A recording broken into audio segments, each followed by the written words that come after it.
Kuchokera kuno ku kanema wanu wa Times ndine Brian Banda Madzulo ano ndi nkhani zathu mwa tsatane za 7 koloko. Koma poyamba pa nkhanizi nayi mitu yake. Mchitidwe wogula mafuta a galimoto ambiri mwachinyengo ati wakolezera vuto la kusowa kwa mafuta mdziko muno. African Development Bank yayika padera ndalama zokwana $100 million zothandizira maiko monga Malawi pa zakusintha kwa nyengo. Ndipo mu nkhani zina usiku buno anthu akupitiriza kumanga nyumba ndi kutsekula minda mopanda chilolezo pamalo a Lunyangwa Research Station. Tili ndi nkhani zimenezi komanso zina kotero kuti ngati mungathe tikhale limodzi madzulo ano. Bwino lomwe pamene nzika za dziko lino zikukumanabe ndi mavuto odzakamba kusowa kwa mafuta a galimoto, akuluakulu ku Malawi Regulatory Authority MERA ati vutoli likupitirira kamba ka mchitidwe ogulitsa mafuta mwachinyengo. Mkulu wa bungweri a Henry Kachaje wati mafuta omwe adabwera sabata yatha adalokwanira kuthetsa vutoli. Akachaje anena izi atakaonekera ku komiti ya zamalonda mafakitale ndizo kopa alendo ku nyumba ya malamulo. Mkulu wa Malawi Defense Force General Paul Valentino Phiri wati nthambi ili tcheru ndi zamtopola zimene zikuchitika ku Mozambique. Aphiri alimbikitsanso Amalawi kuti asakhale ndi mantha chifukwa cha zimenezi. Iwo ayankhula izi pa mpikisano omba mfuti umene wachitikira mu nkhalango ya Choma mu mzinda wa Mzuzu. Kumeneko kudapita Sam Kalimira ndipo akufotokoza momwe mpikisanowu unabweretsera pamodzi asilikali ochokera mabarracks 13.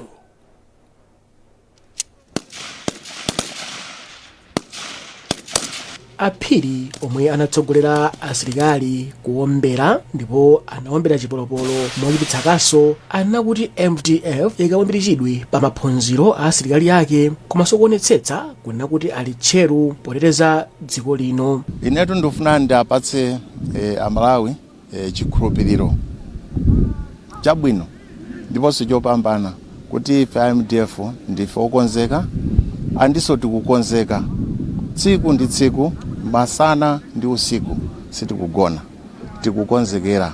Asilikaliwa anafika ku Choma la Mulungu usiku ndipo ayenda makilomita pafupi 200 kuchokera ku Luwalazi mboma la Nkhotakota. Asilikali kuchokera ku Kobe Barracks mu mzinda wa Zomba ndomwe apambana pa mpikisanowu, ndipo asilikali akumvera kudowa ndi achiwiri pomwe asilikali akumoyale ku Mzuzu ndi achitatu.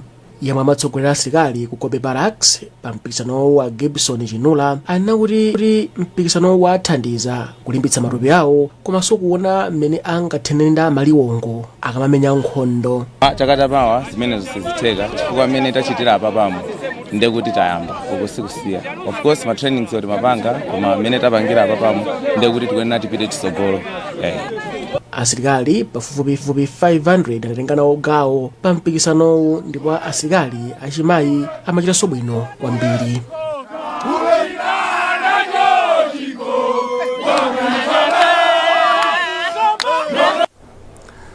African Development Bank yayika padera ndalama zokwana $100 million zothandizira maiko 16 kuphatikizapo Malawi pa nkhani za kusintha kwa nyengo. Mkulu wa banki mdziko muno a Macmillan Anyanu wati ndalamazi zithandizira maiko wakuthandiza pa mavuto odza kamba kakusintha kwa nyengo. Nkhani yonse madzulo ano ili ndi Isaac Salima.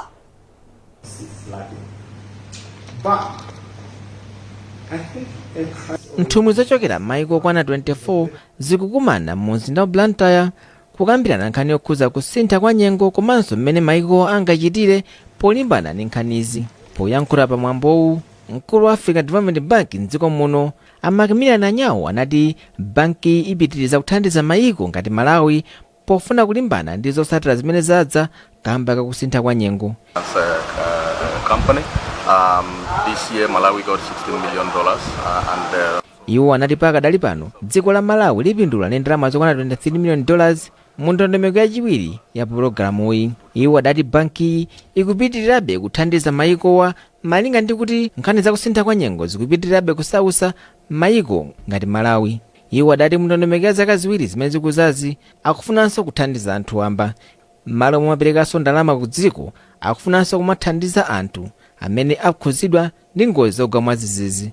Iwo adati adzichita izi poonetsetsa kuti alimi komanso anthu ena akukhazikitsa insurance ndi cholinga chakuti mavuto akagwa azitha kulandira chipepeso.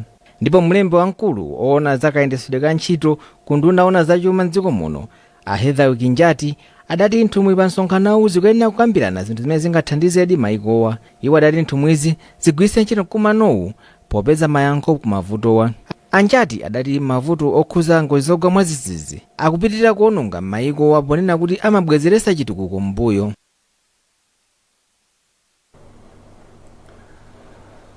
Mukuonera nkhani mwa tsatanetsatane kukufikani madzulo ano kuchokera kuno ku kanema wa Times. Popitirira nkhani zathu madzulo ano, chipani cha United Democratic Front chati chakhazikitsa komiti imene cholinga chake ndikuunikira ngati nkoyenera kulowa mu mgwirizano ndi zipani zina.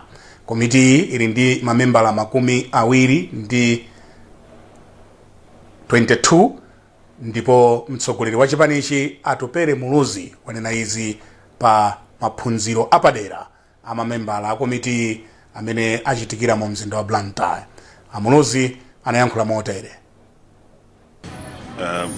Mukudziwa kuti tikuchokera ku convention ngati chipani chathu cha UDF kumene konso tasintha ndondomeko zathu zakayendetsedwe ka chipani chathu, tasintha constitution yathu kuchepetsa mphamvu za president wa chipani cha UDF poonetsetsa kuti payekha sangangopereka ganizo kakayendetsedwe ka chipani.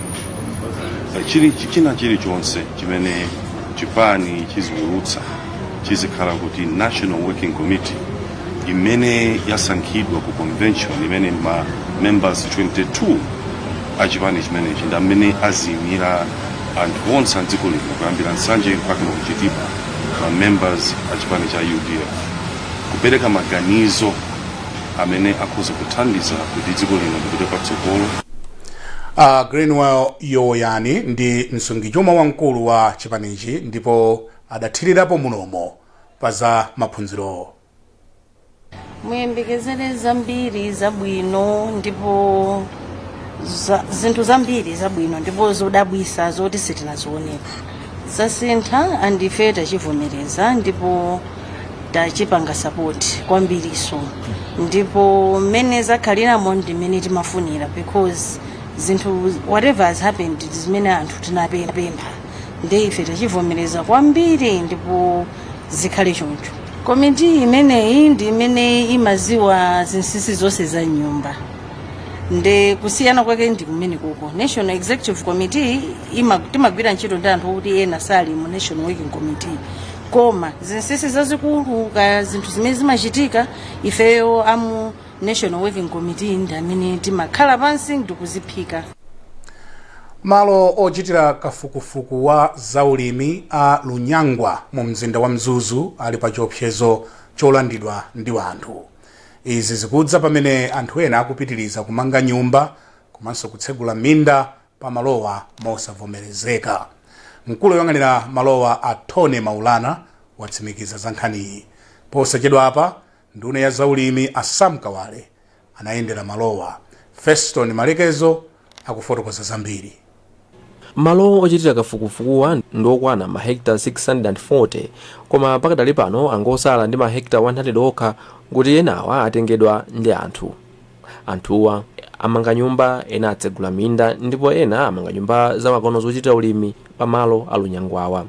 Amaulana anati ngakhale nkhani ili m'manja mwa unduna ona zachilungamo pakufunikira kuti nkhani iyende msanga. Poyankhulapo pa nkhani nduna yoona za malimidwe ya Sam Kawale ati pakufunikira kuti pakhale kumvisisana kwabwino pakati pa undunawu komanso anthu amene azungulira malowa. Malo amenewa ndi ofunikira kwakuti ateteze, koma kutetezako sikuti tizingoteteza chifukwa chakuti basi anthu achifuna kuti achoke. Pafunika kuteteza kuti anthu aja asabwereso, powathandiza kuti apeze zifukwa zoti asabwerere pamalo paja. Ndi chifukwa chake ifeyo tikukhala pasi kukambirana nawo kuti timvetsetse zimene ziwapangitsa kuti abwere pamalo athu aja, komanso ifenso kumbali athu tionetsetsenso kuti tipange zinthu zoyenera kuteteza malo amene aja. Ndiye ife tipitiriza kukambirana nawo anthu amenewa cholinga encroachment isachitike. Anthu omwe azungulira malowa mosogozedwa ndi mafumu awo monga agala ng'ombe ati anayamba kukhala pamalowa kalekale kwambiri ndipo sangalandidwe. Malo azakafukufuku alunyangwa anakhazikitsidwa mchaka cha 1969 ndipo anatengedwa ku kampani ya Vipya. Malo azakafukufukuwa ndi amodzi mwa malo 10 mdziko muno ndipo amayang'anira malo akafukufuku ang'onoang'ono a maboma achitipa, Karonga, Rumpi, Ngarabe komanso Mzimba. Aphunzitsi a sekondare ati ayamba ayimitsa kaye ganizo lochita zionetsero kuyambira pa 1 Novemba. Aphunzitsiwa anakonza zionetserozi ati pofuna kuti boma lidziwapatsa malipiro abwino. Koma ndi mmene akufotokozera Mese Matonga, iwo asintha ganizoli atachita zokambirana ndi komiti ya maphunziro ya ku Nyumba ya Malamulo. Malinga ndi wamkulu wa komiti ya aphunzitsiwa Apitirani Kapolo ayimitsa zionetsero zawo zonyanyala ntchito pofuna kupereka danga kuti mbali zonse zokhudzidwa zikambirane pa nkhaniyi. Looking at the way the issues have been handled, we are optimistic that most of those issues will be addressed too. Otherwise, if they want to take them aboard, then it will be, we'll communicate what will happen thereafter. But we are most assured that these things we presented will be addressed. Ndipo wapampando wa komiti ya Nyumba ya Malamulo Abrenix Kaise anati komiti yawo iyitanitsa mbali zonse zokhudzidwa kuti apeze mmene angathetsere mavuto amene aphunzitsi akumana nawo pakadali pano. Mavuto aja ndiwo khudza maphunziro kwambiri mu Malawi. Ndipo talekerera maphunziro athu sayenda bwino mu Malawi. Chifukwa iyi kukhudza aphunzitsi amene akuphunzitsana watu aphunzitsi onse aku secondary school.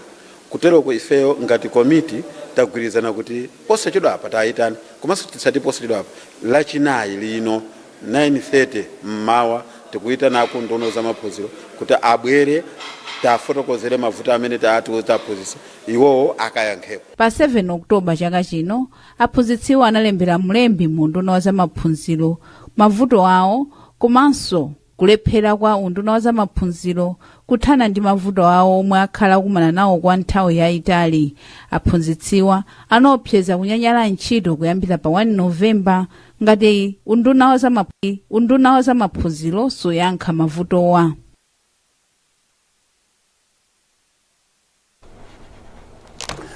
Mukuonera nkhani mwa tsatanetsatane kukufikani madzulo ano kuchokera kuno ku kanema wano wa Times.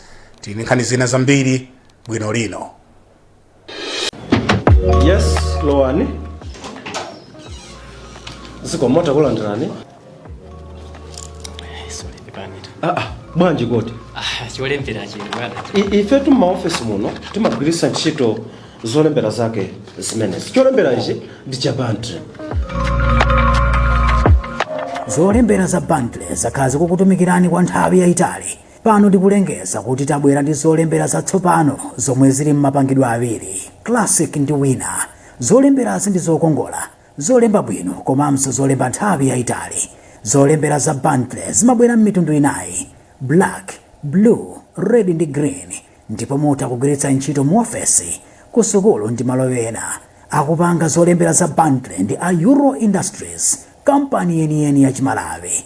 Gulani katundu wopangidwa ku Malawi konkuno kuti mutukule dziko lanu. Phone Blantyre 0888 107 261, Lilongwe 0886 074 737. Bundle, buy original, avoid counterfeit. Bundle, write miles with a smile. When pain clouds your child's sunny days, Parapain Baby swoops in, specially formulated to chase away pain and bring back the smiles. uniquely developed so that it doesn't contain a drop of salicylic acid, ensuring the safety of our children. Whether it's fever, teething discomfort, or tummy troubles, our hero is on the case, ensuring your little one feels better, faster, with a taste kids love. But remember, it's not a sweet. Parapain Baby is designed for easy intake, chewed or dissolved. Brought to you by Mwai Pharma. Parapain Baby. Tough on fever, gentle on tummies. Step into the future where your face and fingerprint lead the way with Latrum Systems biometric access control solutions. Remotely manage your home from a smartphone and use automatic number plate recognition to open your driveway gates or link your phone to turn off the house alarm as you approach your gate. For hoteliers, envision giving your guests a seamless check-in experience with our revolutionary biometric card. It's not just a key. This card powers up the room as you enter and switches off selected resources such as electricity as you leave, slashing in energy costs and boosting efficiency. Whether at home, in the office, or at your hotel, our access control systems are customized to adjust to your unique needs, ensuring safety and convenience go hand in hand. Latrum Systems also offers computer networking, vehicle tracking, and CCTV systems. Be on the lookout for our next jingle on CCTV systems. Contact us and let's unlock a smarter and more sustainable future together. Latrum Systems. Technology that drives your success. Athu Madzulo wano nduna ya zamadzi ndi ukhondo Abida Mia yati ndiyokhutira ndi ntchito yopereka madzi ndi kulimbikitsa ukhondo ku Mzedi mu mzinda wa Blantyre. Kelly Napolo inaenda ndi ndunayi. Ntchito yomanga msewu umene ndi wa ndalama zokwana 1.5 billion kwacha ikuyembekezeka kuchepesa mchitidwe otaya zinyalala mwachisawawa. Amia ayamikira mmene ntchitoyi ikuyendera. Kwambiri ndasangalala kwambiri kuona kuti msewu imene kumangidwa ya concrete ikhala yolimba and anthu akamabwera ndi matraki ngati amenewo sazapanga dump kunsewu kutsogoloko and mafika paka na kose nchenche kununka so fungo yoipa and kubweretsa matenda and tikakhala ndi nsewu imene ikaso kukhala ma paravats ndi drainage yabwino kuti mvula ikabwera madzi ikoza kumayenda bwino. Wapa mpando wa Blantyre Water Board a George Nkhani ati ntchitoyi ikuyembekezeka kutha pofika mwezi wa January chaka chammawa. Project ya kumzedi kuno ya msewu umene tadzaona lero inabwera organizira zimene tadutsamo mbuyomu kuti magalimoto odzataya zinyalala kuno kuntaya malo modzataya pamene apa amataya kunjira chifukwa msewu unali osadutsika koma pano tsopano ukhala odutsika. Kupitilira yapo chifukwa cha kachitidwe kameneko tinavutikanso kwambiri ngati Blantyre muno likolera kukonzedwa kwa msewu uno kuti magalimoto azizafika kumalo koyenera kutaya zinyalala zithandiziranso kuchepetsa kolera. Bungwe la International Development Agency pasi pa World Bank ndi unduna woona za madzi ndi amene akugwira ntchitoyi. Nthumwi zochokera m'maiko a Malawi, Tanzania, Zambia ndi Mozambique zikuchita zokambirana mu mzinda wa Lilongwe pofuna kukweza ulimi wa thonje. Akuluakulu amene ayankhula pa msonkhanowo akuti thonje ndi kuthekera kotukula maiko akuphatikizako dziko la Malawi pa chuma. Mkulu wa bungwe loyendetsa ulimi ndi malonda a thonje mdziko muno a Cotton Council a Cosmas Luanda wati izi zingachitike ngati maikowa atabwera pamodzi ndi kuthetsa ena mwa mavuto amene akukhudza ulimi wa mbewuyi. Luanda anayankhula motere. Policy environment ndiofunika ndithu kufunika kwake ndi kwakuti ithandizira kuti aliyense amene akutenga mbali pa business ya thonje azikhala okhutisidwa kuti sakuberedwa 1 ndalama zake sizikuluzika 2 komanso china chilichonse chimene chikuchitika mu ujeni umenewo mu business imene chikuchitika poyera ndi mosabisa. Ndiye pakuoneka pazikhala ndithu misonkhano pafupi omakambirana komanso pakhale msika okhazikika tikati msika ukhazikika ndi kuti chilichonse chizichitika poyera osati wina kupanga zina kwina wina kupanga zina kwina wina kupanga zina zimene zija zimalowesa mavuto osiyanasiyana zimene zija zimene zakhazi kukhumudwisa anthu kuti asamalime thonje lochuluka koma tikaukonzanso msika wa thonje uja ndikubweretsa pamodzi kuti zonse zichitika poyera limosabisa aliyense azikhala kukhutisidwa ndi zimene zikuchitika zitithandiza kuti ndalama zibwere mu sekta. Magulu osiyanasiyana a mzika za dziko lino ndi ena a mzika za dziko la United States apereka katundu osiyanasiyana pa chipatala chachikulu cha Zomba. Wina mwa katunduyu ndi monga mankhwala osiyanasiyana komanso mabedi ndipo ndi wa ndalama zokwana 1.2 billion kwacha. Mmodzi mwa mamembala a maguluwa Akamuzu Chiwambo wati apereka thandizoli pofuna kuonetsetsa kuti zipatala zili ndi zipangizo zokwanira. Achiwambo akuyankhula ndi mtolankhani wathu ku Zomba tiyese monjeza. Tikasiyana ndi izi kenako tipita ku nkhani ya maphunziro education. Ndikulankhula pano bungwe lina la Google latipasa kale ma Google Chromebooks 500,000 zikubwera. Ndiye kuti tifuna kuti ku education nkhani ya maphunziro nayonso tikayisinthe mwantundu. Tikachoka nkhani ya maphunziro tiwera nkhani ya zaulimi agriculture.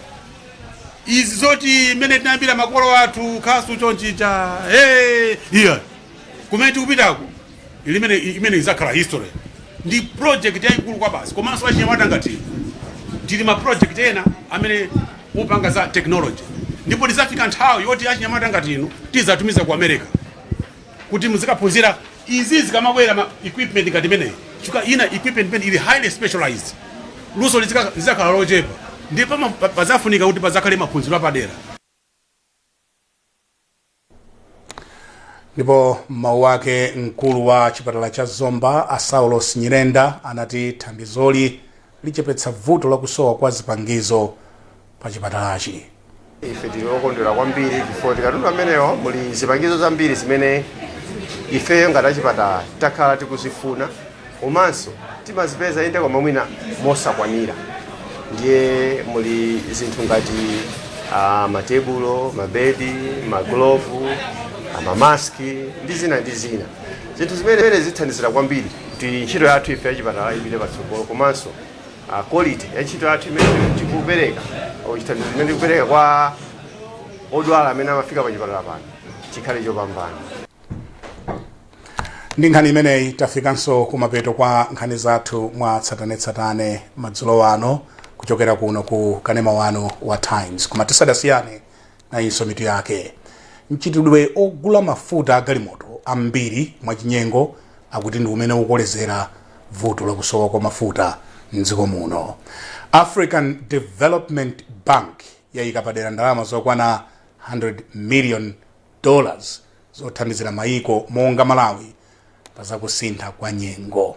Ndipo anthu akupitiriza kumanga nyumba komanso kutsekula minda mopanda chilolezo pamalo a Lunyangwa Research Station mu mzinda wa Mzuzu. Mutha kupeza nkhani zimenezi ndi zina pa makina a internet kudzera pa times.mw pa Facebook, tsamba lathu ndi Times 360.